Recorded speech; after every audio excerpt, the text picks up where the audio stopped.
There are two flows in the Bible. வேதாகமத்திலே ரெண்டு நகர்வுகள் இருக்கிறது, ரெண்டு செயல்பாடுகள் இருக்கிறது. Word evangelization is God's absolute plan. உலகத்தை சுவிசேஷத்தால் நிரப்புவது என்பது தேவனுடைய அநாதி திட்டமும் தீர்மானமும். At the end time, the disaster will arise. கடைசி காலங்களிலே அழிவுகள் ஏற்படும்.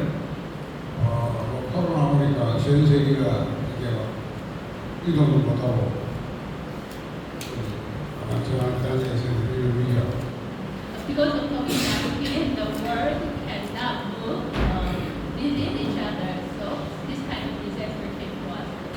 COVID-19னால நம்ம எவ்வளவு அவதிப்பட்டோம், ஒருவரை ஒருவர் சந்திக்க கூட முடியாத அளவுக்கு நம்ம ஒரு பெரிய அழிவை சந்தித்தோம்.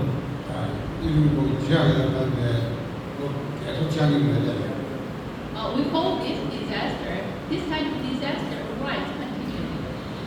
இதே போன்றதான அழிவுகள் உலகத்தின் கடைசி நாட்களிலே தொடர்ந்து வந்து கொண்டே இருக்கும். Even wars arose. அநேக யுத்தங்கள் ஏற்படும்.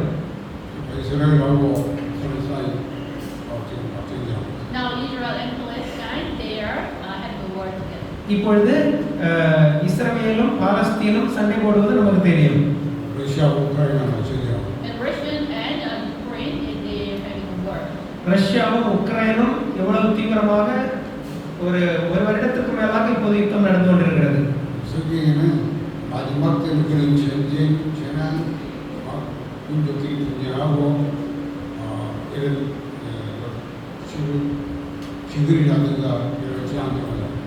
The Bible prophesied at the end time there are wars and famines and earthquakes and every kind of disaster will arise. வேதம் சொல்லுகிறது கடைசி காலங்களிலே யுத்தங்கள், பூமி அதிர்வுகள், கொள்ளை நோய்கள் இவைகள் வரும் என்று வேதம் சொல்லுகிறது.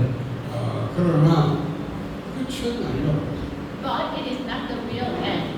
ஆனால் முடிவு உடனே வராது. Those are the symptom of the end time, but that is not the real end. முடிவுக்குரிய ஒரு சில அடையாளங்கள் மட்டும்தான் அது. அதுவும் தாண்டிதான் முடிவு வரும்.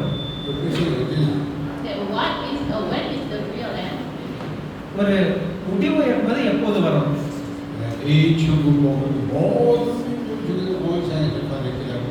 When this gospel of the kingdom will be preached to all over the world, to be tested by all nations, at that time the end will come. மத்தேயு 24:14 சொல்கிறது, ராஜ்யத்தின் சுவிசேஷம் எங்கும் பிரசங்கிக்கப்படும், அப்போது முடிவு வரும்.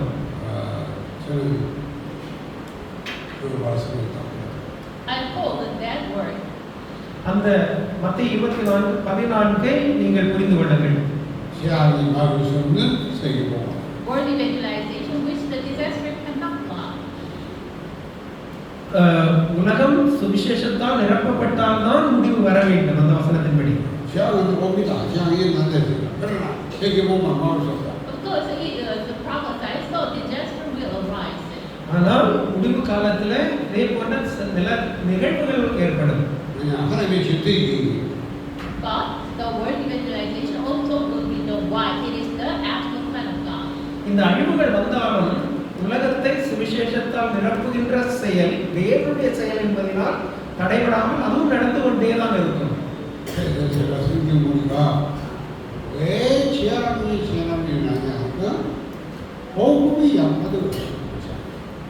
I've read the Bible and I realized why the disaster comes because the gospel was weakened and removed down.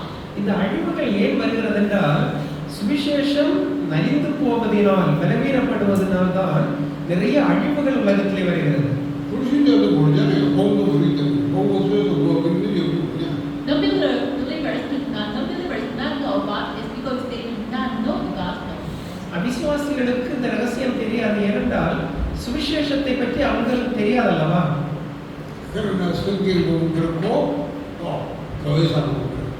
When we see the Bible and when we see the church in history, it is like that.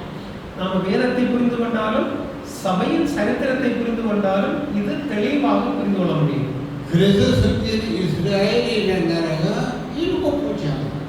So the Israelites had 7 times of disasters in இஸ்ரவேலுடைய சரித்திரத்தை வாசிக்கும் பொழுது அவங்களுடைய சரித்திரத்தில் 7 அழிவுகளை சந்தித்திருக்கிறார்கள். 이스라엘의 재앙 나는 마다 복음이 없어요. Whenever Israel faced disasters, that is the time gospel removed out.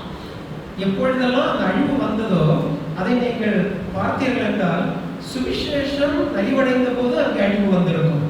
우리가요 잘 정찰해야 됩니다. 교회 되고 시작되는데 복음이 없다. We should be awakened. There are churches and seminary schools, but there is no gospel. மறுபடியும் நான் சொல்லுகிறேன், இன்னைக்கு உலகத்தில் நிறைய செமினாரிஸ் இருக்கிறது, ஆனால் அதுக்குள்ளெல்லாம் மெய் சுவிசேஷம் இன்றைக்கு மறைந்து கொண்டு இருக்கிறது. 그분이 얘기했는데 신학교는 다니는데 복음은 없구나. You should open the eyes to see that, wow, even there is seminary school, but there is no gospel. நீங்கள் அதை ஆராய்ந்து உற்று பார்த்தால் புரிந்து கொள்ள முடியும். நிறைய செமினாரிஸ் இருக்கும், அங்கே இறையியல் இருக்கும், ஆனால் சுவிசேஷம் இருக்காது. 교회는 있는데 복음은 없다. There are churches, but there is no gospel. சபைகள் நிறைய இருக்கும், ஆனால் எல்லா சபைகளுக்குள்ளும் சுவிசேஷம் இருக்காது. 이걸 빨리 우리 얘기하면 여러분 그때보다 맞다. 그래서 복음 교회가 복음이 없으니까 제약을 막을 수 없다. You should be able to catch this because of gospel disappearing. இதை நீங்கள் உற்று பார்த்தால் நீங்களே அதை புரிந்து கொள்ள முடியும். நீங்கள் அதை கவனித்தால் அதை நீங்கள் அறிந்து கொள்ள இயலும். 성경에서 우리가 지금 In the Bible, there are two flows. வேதத்தில் 2 அசைவுகள் இருக்கிறது, 2 நிகழ்வுகள் இருக்கிறது. 성경에 두 가지 흐름이 있다. In the Bible, there are two flows. வேதத்தில் 2 பாய்ச்சல்கள் இருக்கிறது. 사단의 God's flow and Satan's flow. ஒன்று தேவனுடைய செயல், தேவனுடைய பாய்ச்சல், இன்னொன்று சாத்தானுடைய பாய்ச்சல். 이걸 눈이 열려야 돼. You should open your eyes to see this. உங்களுக்கு இதை புரிந்து கொள்ள கண் வேண்டும். 자, 뭐 그러냐면 항상 복음을 이루고 이 사단 복음을 약해주고 What kind of flow? Scatter the gospel every moment. The Satan will come this gospel and distinguish this gospel. தேவனுடைய செயல் அது சுவிசேஷத்தை மையமாக வைத்தது. 눈이 안 보이는 사단이 항상 복음을 약해주고 이런 것을 It didn't Satan every moment he tried to weaken this gospel. சாத்தான் செயல் சுவிசேஷத்தை பலவீனப்படுத்துவது. 그러면 복음이 없으면 안 되네. 세계 복음을 실제하는 게 있기 때문에 복음이 없으면 안 돼. This gospel shouldn't be removed out because the word evangelization is God's actual plan. சுவிசேஷத்தை பலப்படுத்தினால் அழிவுகள் உலகத்திலே வரும். அதற்காக சுவிசேஷத்தை பலவீனப்படுத்துவது. 그래서 그때마다 하나님 복음을 회복하시는 So every that moment, God started the flow to restore and deliver this gospel. தேவன் சுவிசேஷத்தை மீட்டெடுத்து ஸ்தாபிக்கும் பொழுது சாத்தான் அதை பலவீனப்படுத்துகிறார். 이 눈이 열려야 여러분이 어디에 가서 될수 있어요. When you open these eyes to see this, then wherever you go, you can preach this gospel.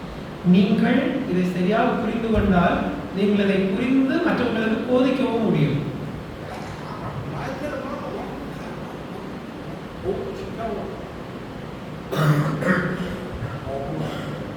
But even some people, there are many people and doing the conference, but without this gospel, all these things are useless. ஒரு சில இடங்களில் நீங்கள் பார்க்கும்போது பெரிய கான்ஃபரன்ஸுகள் organise பண்ணுவார்கள். அதில் அங்கே கூட அந்த வார்த்தை சரியாக போதிக்கப்படாமல் காணப்படுகிறது.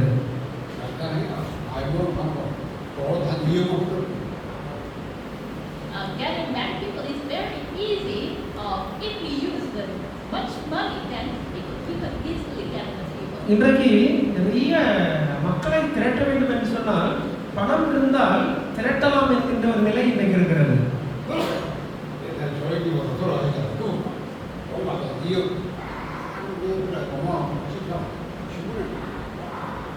You know, Pastor David Joe Toyomi, Korea, he bring much money and then share this money and gather many pastors and at the conference. மறைந்த தென்கொரிய தேசத்தை சார்ந்த பாணியாங்கிச்சோ என்கிறதான ஒரு ஊழியக்காரர், உங்களுக்கு தெரியும், அவர் நிறைய பணம் வைத்திருந்தார். அதை கொடுத்து கான்ஃபரன்ஸ்கள் நடத்துவார். So he prayed, wow, we gathered so many pastors. Then pastors gathered and we had a conference. அதுக்கப்புறம் இவ்வளவு ஆயிரக்கணக்கான போதகர்கள் திரண்டார்கள் என்று சொல்லி விளம்பரப்படுத்திக் கொள்வார்கள். 그분이 이말을 그것도 돈이다. That pastor said, even there is salvation in Buddhism. முடிவிலே அவர் என்ன சொன்னார் தெரியுமா? புத்திசத்திலையும் ரட்சிப்பு இருக்கிறது என்று சொல்லி முடித்தார் கடைசியாக அவருடைய வாழ்க்கையில. He's the pastor not knowing the gospel. அந்த சுவிசேஷத்தினுடைய அந்த ஆழத்தை தெரியாததனால் வந்த சிக்கல் தான் அது. There is salvation in Buddhism, he said. அவர் முடிவாக சொன்னது என்னன்னா புத்திசத்திலையும் ரட்சிப்பு இருக்கு. புத்திஸ்ட் வந்து அதுல ரட்சிப்பு பெறுவார்கள்.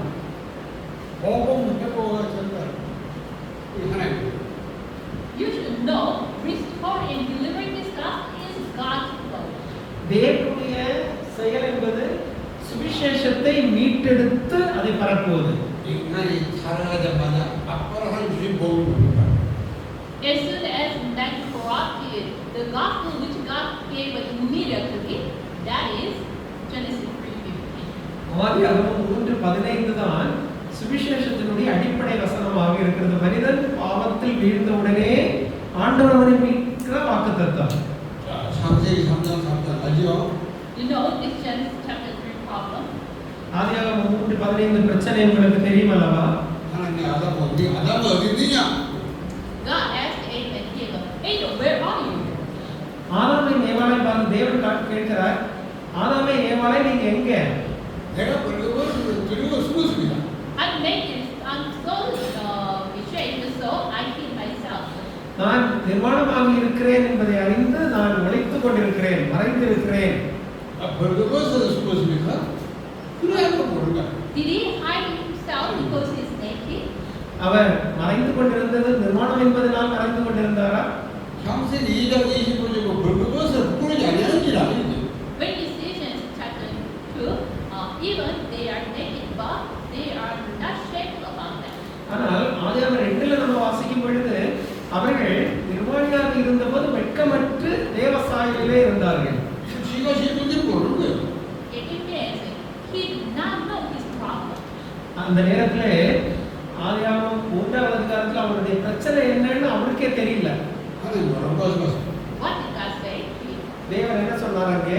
네가 내 먹지 말라고 하는 사람을 먹거라. You ate the fruit of good and evil. I said, do not eat. நன்மை தீமை தெரிகின்ற விருட்சத்தின் கனியை புசிக்க வேண்டாம் என்பதை புசித்தாயோ? 왜 먹었냐? Why did you eat it? ஏன் அதை புசித்தாய்? 죄자가 먹었거든. Because that woman tempted me to eat it. அவர் சொன்னார், நீர் கொடுத்த அந்த பெண் எனக்கு கொடுத்த ஸ்திரீ கொடுத்தால் நான் புசித்தேன். 그러니까 난 선배님 거예요. 먹은 거 모르고요. He understood like this, so not knowing the gospel and his 문제를 모르고 먹는 거예요. அவருக்கு அந்த சுவிசேஷத்தினுடைய அந்த மகிமை தெரியவில்லை, அதனால அவர் அப்படி சொல்றார். because he did not know real problem, so he did not know the answer. அடிப்படை பிரச்சனை என்னன்னு தெரியல, அதனால பதிலும் தவறாக இருக்கிறது. 하나님 그럼 너는 왜 먹었어? God asked Eve, why did you eat it? தேவன் கேட்கிறார், ஏன் புசித்தாய்? 그때 화가 At the time, Eve answered, இப்போது ஏவாள் சொல்லுகிறாள், 뱀이 나를 깨물어 내가 먹었어. the serpent tempted me, so I ate it. அந்த பாம்பானது என்னை ஏமாற்றினது நான் புசித்தேன். Serpent. சாத்தான் 옛뱀 몸만이 사랑하는 자. The old serpent, the devil, the Satan. பிசாசு, அந்த பிசாசு இப்போது சொல்கிறது, 그때 하나님이 뭐라고 하셨어요? And then that what did God say to her? அந்த சாத்தானை பார்த்த ஆண்டவர் என்ன சொல்லுகிறார்? 여자의 것을 뱀의 머리를 상하여. The offspring of woman will crush the head of the serpent. சாத்தானை பார்த்த ஆண்டவர் சொல்லுகிறார், ஸ்திரீயின் வித்து சர்ப்பத்தின் தலையை நசுக்கும் அப்படிங்கிறார் ஆண்டவர். 뱀은 여자 발꿈치를 상하여. And the woman will, the serpent will strike the heel of the offspring of woman. அந்த ஸ்திரீயின் வித்தினுடைய குதிகாலை சர்ப்பத்தின் வித்து தாக்கும், நசுக்கும். 야, 이때부터 여러분이요. 아담의 우선은 모든 인간 아담의 문제가 되거든요. From this moment on, all men who were born from Adam and Eve, this original sin was transferred to them. அந்த நிகழ்வுல இருந்து மனுக்குலத்துல எல்லாரும் ஆதாமும் ஏவாளும் அதற்குள்ளார அந்த பாவத்திற்குள்ளாக ஒரிஜினல் சின் என்கிற பாவம் வருகிறது. Romans 5:12. ரோமர்கள் 5:12. 한 사람 때문에 죄가 세상에 들어왔다. One man sin entered the world. ஒரே மனிதனால் பாவம் உலகத்தில் வருகிறது. 죄 때문에 사망. Because of sin, death came. அந்த பாவத்தால் மரணம் வருகின்றது. 이같이 모든 사람이 죄를 범하고 벗어나게 됩니다. Like this, all have sinned and the death came too. எல்லாரும் பாவம் செய்து அப்படி எல்லாரும் மரித்து போனார்கள். 그래서 하나님이 아담과 모든 우주를 살려드리니까 복을 주십니다. God should save Adam and Eve and all the human. So God gave them this gospel. அந்த நேரத்திலே தான் ஆதியாகமம் 3:15 நம்ம பார்க்கிற அந்த சுவிசேஷத்தை ஆண்டவர் கொடுக்கிறார். 여자의 우선. The offspring of woman. ஸ்திரீயின் with. 여자의 뭡니까? What is the offspring of woman? ஸ்திரீயின் வித்து என்பது என்ன? 우리 다 여자 같잖아. 여자 우선이 우리가. We are born from mother. Then are we the offspring of woman? அந்த தாயினுடைய கர்ப்பத்திலிருந்து வந்ததுனால் ஸ்திரீயின் வித்தா? 아담의 우선입니다. 그렇죠? It is now we are all Adam's descendants. நம்ம எல்லாரும் மனுக்குலம் எல்லாரும் ஆதாமுடைய சந்ததியாக இருக்கிறோம். 아담 우선 아닌 자가 올 것이다. The one who is not the offspring of Adam will come. ஆதாமுடைய அந்த வித்து இல்லாமல் ஒருவர் இந்த உலகத்தில் வருவார். 그냥 사단이 뭘 박살냅니다. He will break the head of the serpent, the Satan. அந்த ஸ்திரீயின் வித்து ஆதாமுடைய வித்து இல்லாமல் வருகிற ஸ்திரீயின் வித்து சர்ப்பத்தின் தலையை நசுக்குவார். 근데 이 사단은 여자를 내면 여자를 밟으잖아요. But this Satan will strike the heel of the offspring of woman. அந்த ஸ்திரீயின் வித்தினுடைய பாதங்களை அந்த சர்ப்பத்தின் வித்து நசுக்கும். 잘 들어야 돼요. Listen carefully, please. 복음이 이 다원입니다. This is the gospel. 여자의 우선이 இந்த ஆதியாகமம் 3:15-21 가지고 இதுதான் சுவிசேஷத்துக்குரிய ஆரம்பம். Offspring of a woman and the garment skin are the gospel. ஸ்திரீயின் with. 자, 여자의 우선. 아담 우선이 아닌 자. Offspring of a woman, it means he is not the descendant of Adam. ஸ்திரீயின் with என்று சொல்லப்படுவது ஆதாமுடைய with அல்ல, அதை குறிக்கும்படியாக தான்.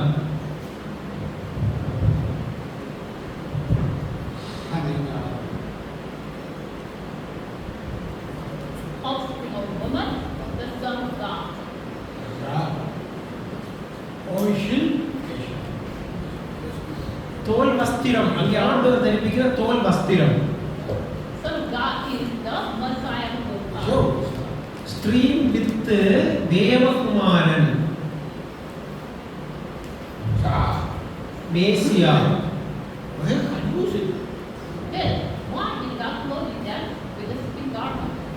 ஏன் ஆண்டவர் அவர்களுக்கு தோல் வஸ்திரத்தை கொடுக்கிறார்? 아담하고 그러니까 뭐가 그런 가르쳐. Adam and Eve, they are shameful, so they covered their body with a fig leaf. அவர்கள் வெட்கப்பட்டு இலைகளை எடுத்து வஸ்திரத்தை உடுத்திக் கொள்கிறார்கள். 옷을 벗으니까 불러가지고 아주 벗으면 해도돼 나무에 들어가고 근데 뭐 이렇게 At the time, they do not have some clothing, so they are shameful because of naked, so they cover their body with a fig leaf.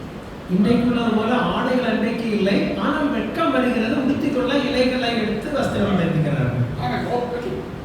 But God take off that fig leaf. இப்பொழுது ஆண்டவர் அதை மாற்றி விடுகிறார், அதை எடுத்து விடுகிறார்.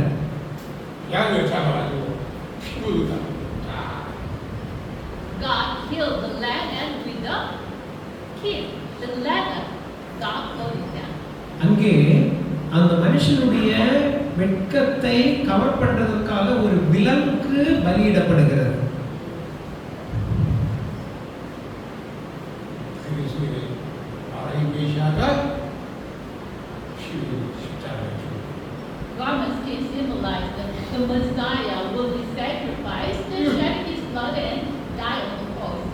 இந்த தோல் வஸ்திரம் பிற்பாடு மேசியா பலியிடப்பட்டு அவருடைய பலியினால் மீட்பு வருவதற்கு முன்னோடியாக காணப்படுகிறது.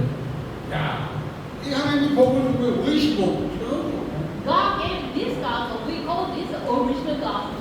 இதுதான் ஆதியாகமத்திலே நம்ம பார்க்கின்ற சுவிசேஷத்தின் அடிப்படை foundation. 그래서 계속 올 때까지 하지 않았습니다. 짐승을 다 풀잖아요. But he didn't yet come. So here the moment he comes, please give the blood sacrifice. தேவனுடைய அந்த நேரம் வரும் பொழுது மேசியா வந்து பலியாவார், பலியாக மாறுவார்.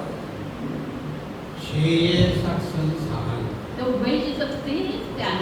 죽게 됩니다. If not, if you get away, you will surely die. பாவத்தின் சம்பளம் மரணம், ஆனால் தேவனுடைய கிருபை வரமோ நித்திய ஜீவன். 피흘림이 없으니 죄합니다. Without shedding blood, there is no forgiveness. ரத்தம் சிந்துதல் இல்லாமல் பாவ மன்னிப்பு இல்லை என்று வேதம் சொல்லுகிறது. 생명이 피. Why? The life is on the blood. ஏனென்றால் உயிர் ரத்தத்தில் இருக்கிறது. ரத்தத்துல தான் 우리가 ஜீவன். 죽어서 못 봤잖아요. 우리 죄가 죽기 때문에 멸망 죽는 거지. 지옥 가야 되니까. Without that, the soul cannot be saved. Why? ரத்தம் சிந்துதலின்றி பாவ மன்னிப்பு இல்லை, ரட்சிப்பு இல்லை. ஏன்? Because our sins, so we have no choice but to die. ஏனென்றால் பாவத்தினால் அந்த உயிர் மரிக்க வேண்டும், மரிப்பதற்கு வைக்கப்பட்டிருக்கிறது. 자, 예수가 그래서다. Jesus is Christ. That is gospel. இந்த மேசியா யார்? இயேசுதான் கிறிஸ்து, இயேசுதான் மேசியா. அதான் சுவிசேஷம். 이 그리스도의 사건, 그리스도의 힘이요. 그냥 그리스도의 힘과 십자가. What is the deed or action of Christ? That is that on the cross. அந்த மேசியாவுடைய கிறிஸ்துவனுடைய பணியைத்தான் சிலுவையிலே இயேசு நிறைவேற்றுகிறார். 십자가는 그리스도 사건이다. So cross is the action of Christ. ஆகவேதான் சிலுவை இயேசுவினுடைய கிறிஸ்துவின் பணி. 자, 아직 안 했으니까 계속 오실 이 그리스도를 바라보고 기대해요. He didn't come yet, so looking forward to this, giving the blood sacrifice. பழைய ஏற்பாட்டிலே அவர் இன்னும் வரவில்லை. அதை முன்குறிக்கும்படி நிழலாக அங்கே தேவன் அங்கே பலியிடுகிறார், விலங்கை பலியிடுகிறார். 이걸 하나님이 그냥 주시오. God gave this as a God's covenant. 이걸 약속해요. இதை தேவன் மனிதனுக்கு ஒரு உடன்படிக்கையாக ஏற்படுத்துகிறார். God gave this as promise. தேவன் இதை ஒரு வாக்குத்தத்தமாக கொடுக்கிறார். 이거 뭐야? 계속 전달해요. So we should deliver this continually.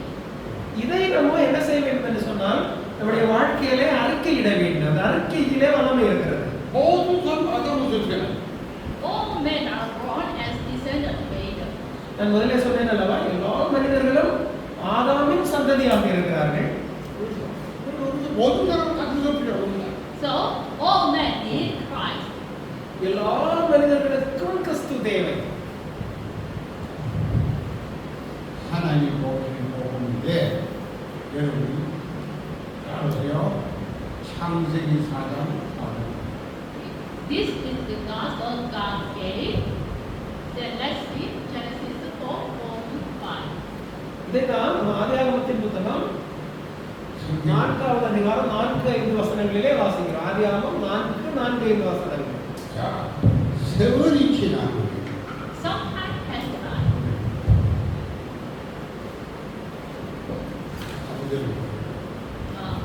Verse 3.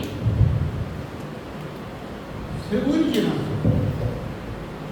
In the course of time, some course of time, காலப்போக்கிலே 시작과 세월이 some time passed by.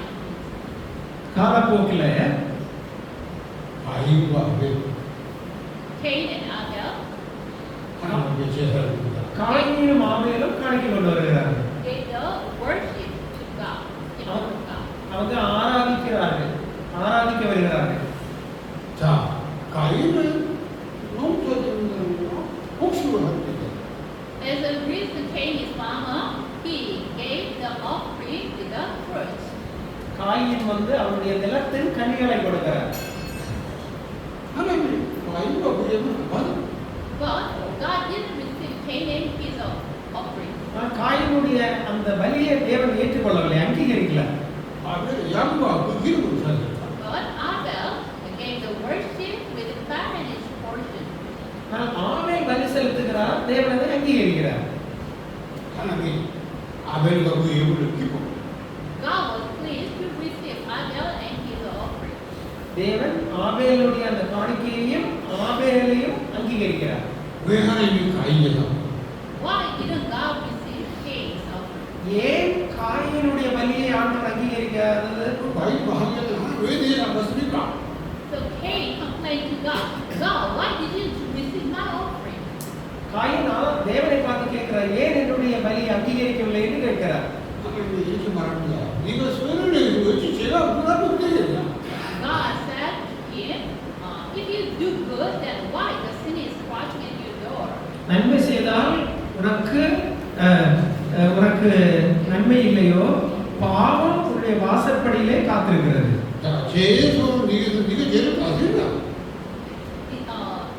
제가 너를 원하는 그 죄를 다스린다. It desires, sin desires to have you, but you must master that sin. பாவம் நம்மை மேற்கொள்ளும், ஆனால் வசனம் சொல்கிறது அந்த பாவத்தை நாம் அடிமையாக்க வேண்டும். 가인이 뭘 많이 몰라. But Cain didn't understand what it means. 봐봐, 우리 coin அந்த ரகசியத்தை புரிந்து கொள்ளவில்லை. He had nothing to release his anger. இதை விசுவாசிக்க காயினுக்கு முடியவில்லை. 가인들이야 동생을. So he called out his brother Abel in the field. இப்போ ஆபேலை அழைத்து கொண்டு கழனிக்கு போறார், வயலுக்கு போறாரு. And killed his brother. தன்னுடைய சகோதரனை அவர் கொலை பண்ணி விடுகிறார். 자, 이런 살인사고 최초의 살인사. This kind of a first murder happened. அப்படிதான் உலகத்துல முதலாவது கொலை நடக்கிறது. 여러분, 왜 하나님이 아벨과 그의 받고 가인과 제물을? Why didn't God receive Cain and his offering, but he received Abel and his offering? ஏன் காயினையும் அவருடைய பலியையும் ஆண்டவர் அங்கீகரிக்காமல் ஆபேலையும் அவருடைய பலியையும் தேவன் அங்கீகரித்தார்? 가인 무사하게 드리지 않고 하나님을 제대로다. Cain didn't give all his offering in front of idols. He gave it in front of God. அவர் தேவனுக்கு முன்பாகத்தான் coin தன்னை பலியை கொடுக்கிறார். 많은 사람들이 주석 설교하는 거예요. 가인이 전생부 죄다. Many people explain about this on the commentary of Cain led over his desire, his sincere heart, so he gave not good offering to him. ஒரு commentator இப்படியாக சொல்லுகிறார், அவர் நல்ல உள்ளத்திலிருந்து நல்ல பொருளை கொடுக்கவில்லை, அதனால அங்கீகரிக்கிறார். ஒரு கமெண்டரியில சொல்றார் அவர். 아멘. Is it right? அதுதானா? அதான சரி? 내가 볼 때는 가인이 더 정석거든. In my opinion, Cain gave his offering with his yearning desire, with good offerings he gave to God. நான் என்ன புரிந்து கொள்கிறேன் என்றால், காயின் வந்து தேவனிடத்துல ஒரு வாஞ்சையோடும் Because he gave away his best production to God, so but God didn't receive it, so he's angry. அவர் தன்னுடைய நிலத்திலிருந்து முதல் பலனை கையாக கொடுக்கிறார், ஆனால் தேவன் ஏற்றுக்கொள்ளவில்லை அதை. 왜 하나님이 가인을? But why didn't God receive Cain's offering? அந்த காயினுடைய பலியை தேவன் அங்கீகரிக்காததற்கு காரணம் என்ன? 답은 히브리서 16장. The answer is in Hebrew 11:4. அதற்குள்ள பதில் எபிரேயர் 11:4 இருக்கு. எபிரேயர் 11:4 அதுக்கு பதில் இருக்கு. 히브리서 16장 4절. Please open your Bible, Hebrew 11:4. 성경에 답이. Who can find the answer to the Bible? நம்ம வேதத்திலிருந்தே அதனுடைய பதிலை கண்டுபிடிக்கலாம். 자, 읽어보세요. Please read it. நீங்கள் தயவு செய்து அதை வாசியுங்கள்.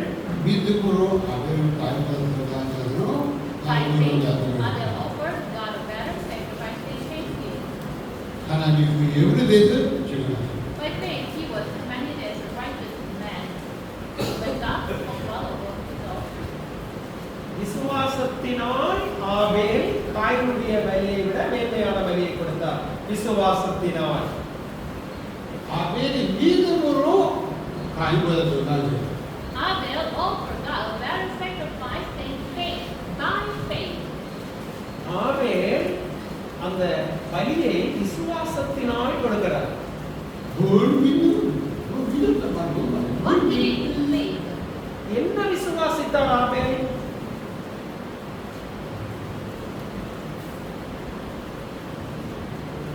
이 약속 하나님 He believed this promise of God. 여자의 இந்த இந்த 지제사 ஆதியாகமம் 3:15 வருது இல்லையா, இதைத்தான் அவர் விசுவாசிக்கிறார். ஆதியாகமம் 3:15 The offspring of woman and blood sacrifice. ஸ்திரீயின் வித்து இரத்த பலி, அந்த தேவனுடைய வாக்குத்தத்தத்தை ஆபேல் அங்கீகரிக்கிறார், விசுவாசிக்கிறார். 양과 그 기름이 있다.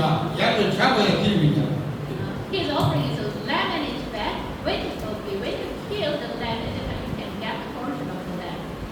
ஒரு ஆட்டுக்குட்டியை பலியாக கொடுக்கும்போது அது இரத்த பலியாக காணப்படுகிறது. விசுவாசம் அங்கே வெளிப்படுகிறது. 그냥 내가 양을 써서 양 잡아드린 게 아니라 이 의장을 믿고 It is not that, oh, because I have lamb, so I give the lamb as an offering. It is not, because he believed this covenant and he gave the lamb as his portion. எனக்கு வீட்டில் ஆடு இருக்கிறது, அதே ஒரு ஆட்டுக்குட்டியை நான் காணிக்கையாக கொடுக்கிறேன் என்பது அல்ல. அந்த பாவ மன்னிப்புக்குரிய தேவனுடைய திட்டத்தை விசுவாசித்து பிரதிபலிக்கிறார், பலியாக ஆட்டுக்குட்டியை கொடுக்கிறார். 오신 메시아와 그 메시아를 따라가는 십자가의 희생을 믿고 배신을 하지 않았으니까 양자 피대를 He believed the Messiah will come and holding the covenant with his blood sacrifice. But he didn't come yet, so he holding this covenant and give the blood sacrifice. ஆதியாகமம் 3:15 ஸ்திரீயின் வித்து சர்ப்பத்தின் தலையை நசுக்கும் என்கின்ற மேசியாவை பற்றிய வாக்குத்தத்தத்தை அது இன்னும் நிறைவேறவில்லை, நான் அதை பற்றிக் கொள்ளுகிறேன் என்று விசுவாசித்து அடையாளமாக ஆட்டுக்குட்டியை பலிகரித்தார். 하나님이 그 예물을 받으면서 아벨은 너는 의인이다 이렇게 말했어요. Receiving that Abel's 죄가 offering, 없다. God said, "You are righteous. Your sin problem was solved." இப்போது ஆபேலுடைய பலி அங்கீகரித்தான்னு சொல்லுகிறார். உன்னுடைய பலி அங்கீகரிக்கப்பட்டது, உன்னுடைய பாவம் மன்னிக்கப்பட்டது என்று பொருள் அதற்கு. 그 증거가 뭐라고 말해요? 예물이다. What is the evidence? The evidence is that he is an offering. ஆபேலுடைய காயினுடைய பலிக்கு என்ன நேர்ந்தது, அங்கே என்ன நடந்தது?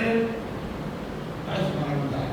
아담의 후손을 전부 죄인은 되다. I will say it again. All the descendants of Adam were born as a sinner. 뭔지 ஆதாமுடைய சந்ததிகள் எல்லாருமே பாவிகள். Why? The original sin was inherited to them. ஏனென்றால் முதல் பாவம் ஆதாமின் சந்ததிகளுக்கு எல்லாருக்கும் வருகிறது. 자, 여러분들 그런 이상이 죄는 뭐가 떠올라요? 내가 지은 죄. When you listen the word sin, what kind of image can you imagine?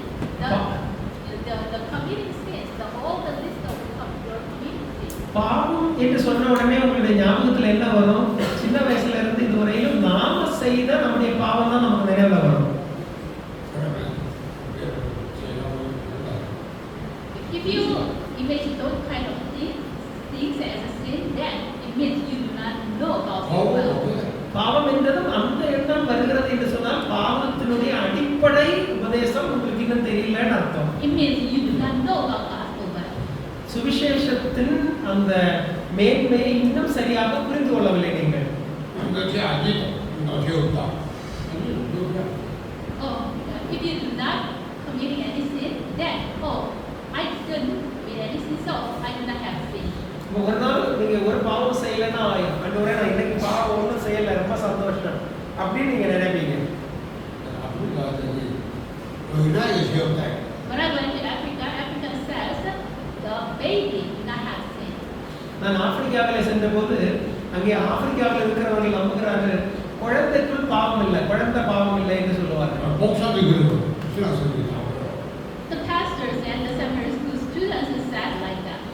போதகர்களும் இறையியல் ஆசிரியர்களும் அதைத்தான் அங்கே அப்படி நம்புகிறார்கள். So why do you say the baby do not have sin? ஏன் குழந்தைக்குள் பாவம் இல்லை என்று அவர்கள் சொல்லுகிறார்கள்? Because Jesus himself said like that. ஏனென்றால் இயேசு பிள்ளைகளை ஆசீர்வதித்தார், ஆகவே அவர்களுக்குள் பாவம் இல்லை.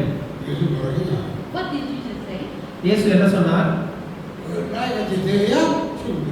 When you are like a child, that you can enter the kingdom of God, Jesus said.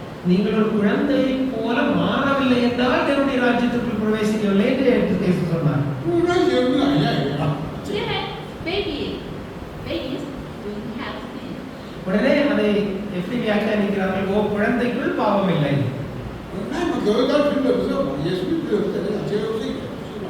Then baby don't need to go to church. Why? They do not have sin. அப்படின்னா குழந்தைகள் அவங்க சர்ச்சுக்கு போக வேண்டிய அவசியம் இல்லையே, அவங்க பாவம் இல்லையே, அவங்க பரிசுத்தவங்களா தானே இருக்கிறாங்க, கோயிலுக்கு போனவங்க. When I say to them, the babies are also sinners, then they try to fight against me. நான் அவர்களை பார்த்து சொன்னேன், குழந்தைக்குள்ளும் ஆதாமுடைய அந்த முதல் பாவம் பிள்ளைகளுக்குள்ளும் இருக்கிறது என்று சொன்னபோது அவர்கள் என்னோட வாக்குவாதத்துக்கு வந்தார்கள். That is the level over their theology and the pastors. அதுதான் ஆப்பிரிக்காவில் அந்த போதகர்களுடைய புரிந்து கொள்ளுதல்.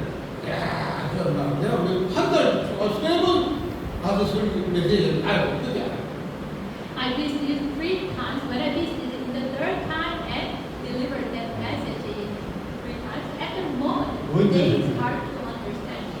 3 முறை நான் அவர்களை சந்தித்து 3வது முறை அவர்களுக்கு விளக்கும் போதுதான் ஓ அப்படியா என்று அவர்கள் புரிந்து கொள்ள ஆரம்பித்தார்கள்.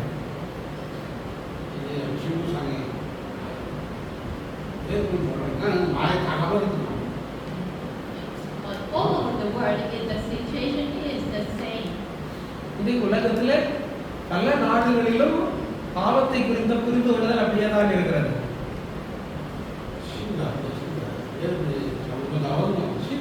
It is so serious, especially the influence of WCC, the religious pluralism, is so serious. எல்லா மதங்களும் ரட்சிப்புக்கு நேராக நடத்துகிறது என்கிற உலகளாவிய சபை மையத்தினுடைய கருத்து அப்படியாக இருக்கிறது. இன்னைக்கு WCC-னுடைய கருத்து அதுதான்.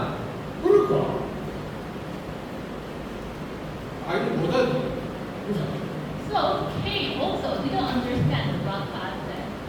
அந்த காயினுக்கு அந்த இரத்த பலியினுடைய பொருள் அவருக்கு புரியல, காயினுக்கு தெரியல.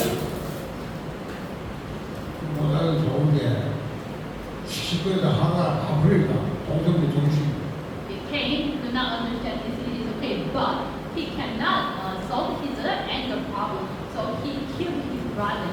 காயினுக்கு இந்த ரகசியமும் புரியல, தன்னுடைய கோபத்தை மேற்கொள்ளவும் தெரியல, தம்பியை கொலை பண்ற லெவலுக்கு போறாரு.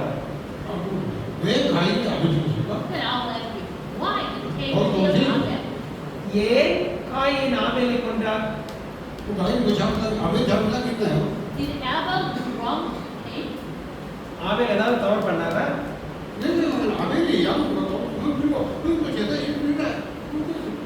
Maybe according to my opinion, maybe Abel tried to ask Cain, "Oh brother, please, when I will give my land, please give the offering in this land." நான் யூகிக்கிறேன், ஒருவேளை இப்படி கூட இருக்கலாம். காயினே, அண்ணா எனக்கு ஆட்டுக்குட்டி இருக்கிறது, கடவுளுடைய திட்டத்தின்படி நீயும் ஒரு ஆட்டுக்குட்டியை கொண்டு போய் பலி செலுத்து என்று ஒருவேளை ஆபேல் காயினை பார்த்து சொல்லி இருக்கலாம். Then why did Cain kill his brother Abel? ஏன் காயின் ஆபேலை கொண்டார்? You should know that. அதை நாம் புரிந்து கொள்ள வேண்டும். 1 John 3:12. 1 யோவான் 3:12 முக்கியமான வசனம். 1 யோவான் 3:12. It says, it didn't simply say Cain killed Abel. Instead of it said, the Cain belonged to the evil one and killed Abel. இங்கே காயின் பொல்லாதவன் காயினுக்குள் இருந்து ஆபேலை கொல்லுகிறான் என்று அந்த வசனம்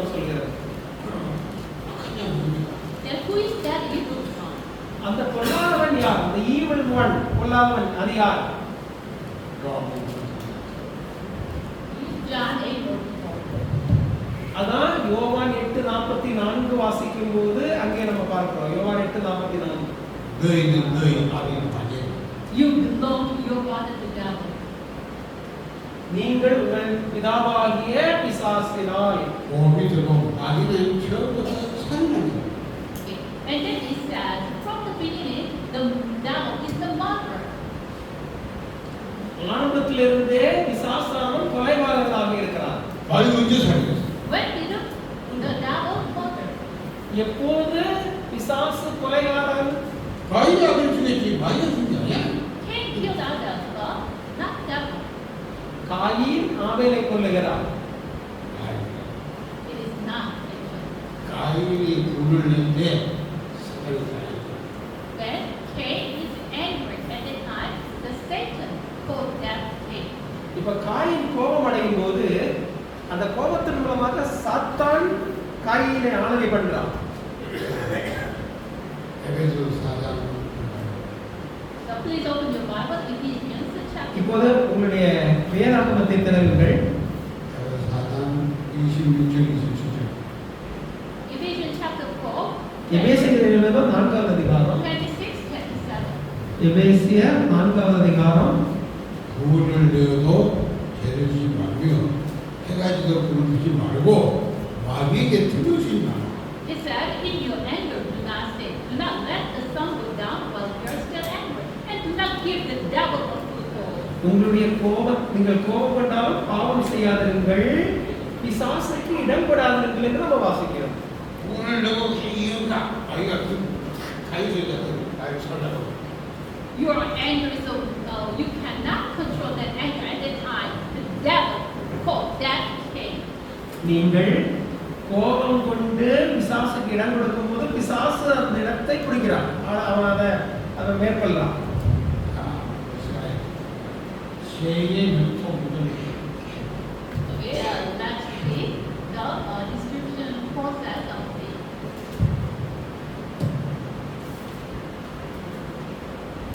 사람이 계속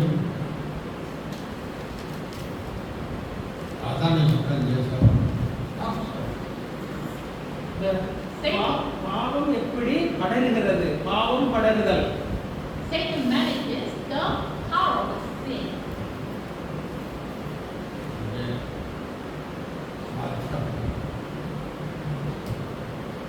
인간 속에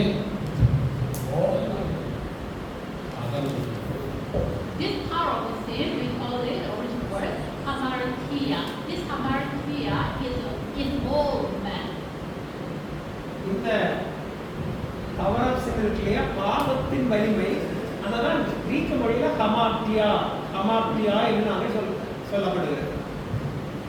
사람이 나를 딱 서져. With this power of sin, the Satan captured the Cain. அந்த பாவத்தின் வலிமையில பிசாசு காயினை ஆட்கொள்ளுகிறது. 죄의식이란 말은 사람이 예술시킨 Power of sin is the power or the force which can control or dominate. அந்த இடம் பிசாசுக்கு கொடுக்கும் பொழுது பிசாசு அதன் மூலமாக அந்த நபரை கட்டுப்படுத்துகிறார், ஆளுகை செய்ய ஆரம்பிக்கிறார். 아담에 속한 여자를 나이를 딱 서져. So with this power of sin, Satan captured all the self which belonged to Adam. அப்படிதான் பிசாசானவன் காயினை கோபத்தின் வழியாக அவனை கண்ட்ரோல் பண்றான், கட்டுப்படுத்துறான். 동생 지금 And then make the body of sin from his sin. So like this way, Cain killed his brother Abel.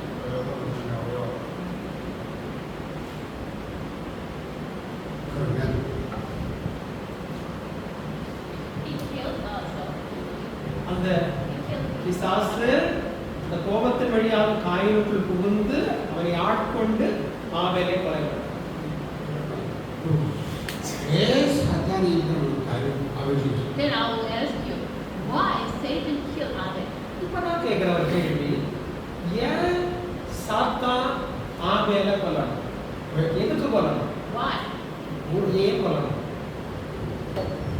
복음 in order to remove out the gospel. ஏனென்றால் சுவிசேஷத்தின் மறைபொருள் ஆவேலுக்கு புரிந்திருந்தது. ஆவேல் கொலை செய்யப்பட்டார் என்றால் சுவிசேஷம் பலவீனப்படுகிறது. 유일하게 복음 알는 아벨. 복음. Why?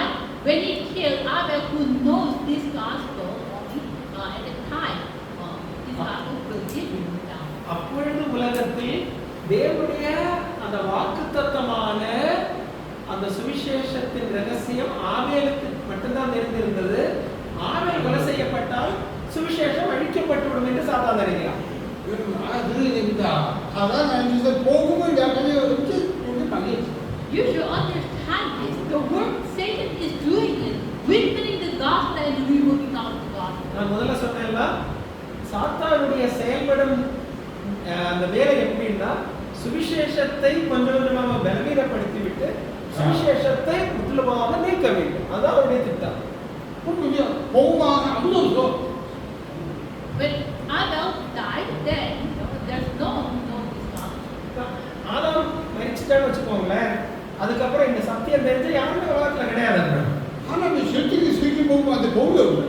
God left his word evangelization. Full gospel disappeared. இப்ப பாருங்க, அந்த ஆபேல் சாகும்போது அதோட வாக்குத்தத்தம் முடிஞ்சு போன மாதிரி ஆயிடுது. 그래서 하나님은 복음을 회복하신다. 이게. So God is working to restore and deliver this gospel. இப்ப ஆண்டவர் என்ன பண்றாரு? அந்த சுவிசேஷத்தை மீட்டெடுக்கிறார் பாருங்க. எப்படி மீட்டெடுக்கிறார் பாருங்க. Genesis 4:25-26. ஆதியாகமம் 4:25-26. What is God doing? 아담과 하와의 다시 세상.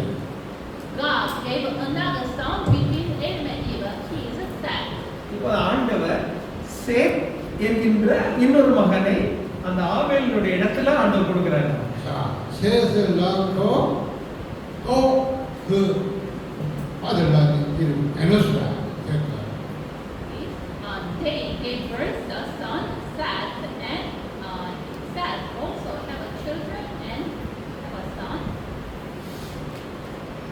இப்போது ஆதாமுக்கு ஏவாளுக்கும் ஆண்டவர் சேத் என்கின்ற இன்னொரு குழந்தையை கொடுக்கிறார். 그때 비로소 사람들이 여호와 이름을 That Seth, the son of Seth's name, the Seth's son's name is Enosh. At the time, men called the name of the Lord. அந்த குழந்தைக்கு சேத் என்று பெயரிடுகிறார்கள். அந்த நாட்களிலே மறுபடியும் மக்கள் தேவனை தேட ஆரம்பிக்கிறார்கள், தேவனை ஆராதிக்க ஆரம்பிக்கிறார்கள். 창세기 보라. So when you see Genesis chapter 5, ஆதியாகமம் 5வது அதிகாரத்துல வரும்போது 아담의 계보라고 in the first part of Genesis 5, it says it is the genealogy of Adam. 5வது அதிகாரத்துல ஆதாமுடைய வம்ச வரலாறு வருவாங்கல்ல, ஆதாமின் வம்ச வரலாறு. 자, 그러면 아담 계보는 아담 저기 조사니 그러니까 가인이잖아. 가인 이제 가인 뺐고 아담 셋. If it is a count of Adam's line, then we should say Adam and the person is one. Okay, so Adam and Cain, we should say, but instead of Cain, it is written Adam and Seth. நீங்க அந்த வம்ச வரலாறை பார்க்கும்போது ஆதாம் அப்புறம் coin தான் வரணும். Coin அங்க இல்ல, பாத்தீங்கன்னா சேத்து தான் அங்க வரும். 무슨 왜 What kind of 가인? genealogy? Why instead of Cain, Seth is there? ஏன் காயின் பெயர் இடம்பெறாமல் சேத்தினுடைய பெயர், சின்னவன் சேத்தினுடைய பெயர் அங்கே ஏன் இடம்பெறுகிறது? 가인은 우리가 봤지. Cain is the person outside of the covenant. Coin உடன்படிக்கைக்கு தூரமாகி போகிறான், சேத் உடன்படிக்கையின் பிள்ளையாக மாறுகிறான். 이 복음의 그냥을 계속 전달해요. This is the genealogy, the account of genealogy which deliver the covenant of the gospel of you. அந்த ஆதியாகமம் 5ல நம்ம பார்க்கிறது பிற்பாடு அந்த ரட்சிப்பின் வம்சாவளியாக வருகிறது. அதுலதான் ஜீசஸ் வராரு. 하나생명을 했는데 이거를 우리 흙을 It takes long time, but anyway, you should see see the flow of God's flow. இதை அந்த சுவிசேஷத்தை தேவன் மீட்டெடுக்கிறதை அந்த ஃப்ளோ இருக்கு இல்லையா, இந்த பாய்ச்சல் தேவனுடைய செயல், அதை அறிந்து கொள்ள வேண்டும். 눈에 안 보이는 사단이 지금도 받는다. 이제 계속 보고 싶어. Invisibly, this Satan tried to weaken and remove out the gospel in India. சாத்தான் இந்தியாவிலேயும் இந்த சுவிசேஷத்தை கொஞ்சம் கொஞ்சமாக பலவீனப்படுத்தி சுவிசேஷம் இல்லாத ஒரு நாடாக இந்தியா மாற வேண்டும் என்பது அவருடைய திட்டம். 많은 목회 교인들이 좀 신학교 보험업이 사단식으로. Many seminaries will teach the pastors and also the congregation because this gospel of disappear. So they are doing the errand of the Satan. பாருங்க, சுவிசேஷம் இல்லாத இறையியல் செமினாரிஸும் சுவிசேஷம் இல்லாத சபைகளும் தேவனுடைய திட்டத்தை நிறைவேற்றுகிற சபைகள் அல்லாமல் பிசாசுடைய திட்டத்தை கைக்கூடி வர பண்ணுகிற சபைகளாக நிறுவனங்களாக மாறுகிறது. 이제 알고요. 알고마다 보험을 하고 있었다는 게. From the moment I realized this, wherever I go, I started to preach this gospel. இந்த மறைபொருள் வேதத்திலிருந்து எனக்கு வெளிப்பட்ட போது இதை பிரசங்கம் பண்ணுவதற்கு நான் என்னை முழுமையாக ஒப்புக் கொடுத்து எங்கே சென்றாலும் இந்த சுவிசேஷத்தை நான் அப்படியே விளக்கி சொல்லுவது என்னுடைய ஊழியம். 여러분 아무리 훌륭하고 잘해도 여기 있는 건 많은 거야. 오고는 게. Even though you are so renowned and you do many kinds of work, but if you are in this line, then you have no choice but to perish. எவ்வளவு பெரிய நபராக இருந்தாலும் எவ்வளவு பெரிய செயல்கள் செய்கிறவராக இருந்தாலும் இந்த வம்சவழிக்குள் அந்த சேத் தேவன்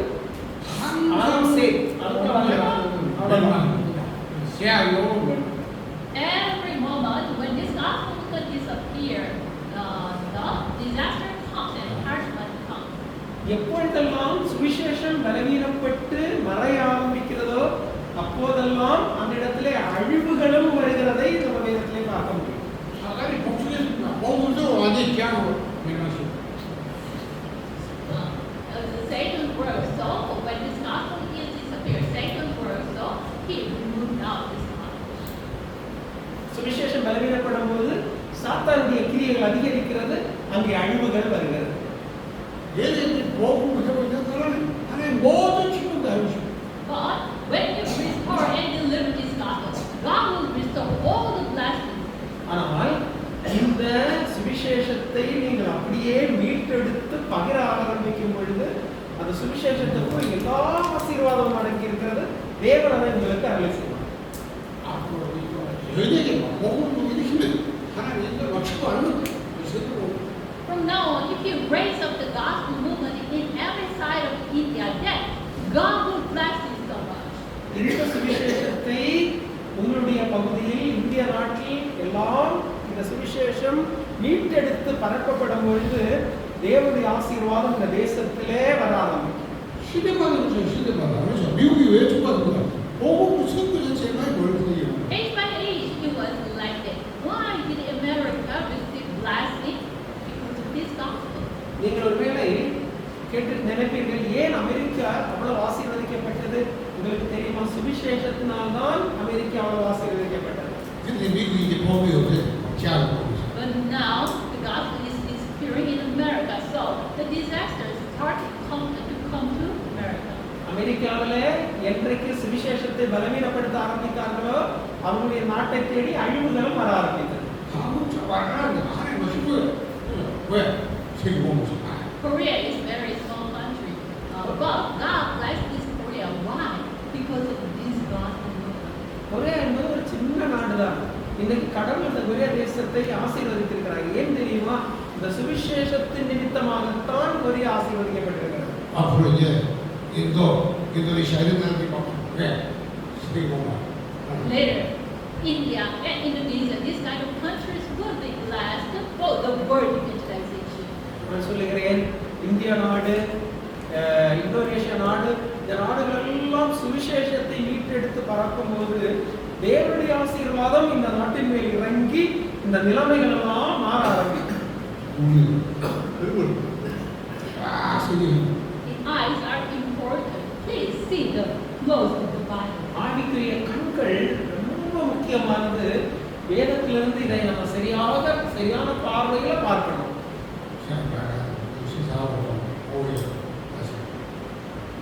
So if they work at anyway, please have a lunch and then in the afternoon I will. இதை நம்ம தொடர்ந்து தியானிக்கலாம். நமக்கு நேரம் வேண்டும். இப்பொழுது நம்ம முடிக்க போகிறோம். சாப்பிட்டு முடித்து விட்டு ஆயத்தத்தோடு ஒரு தியானத்தோடு நீங்க திரும்பி வாங்க. While having lunch, please share your part.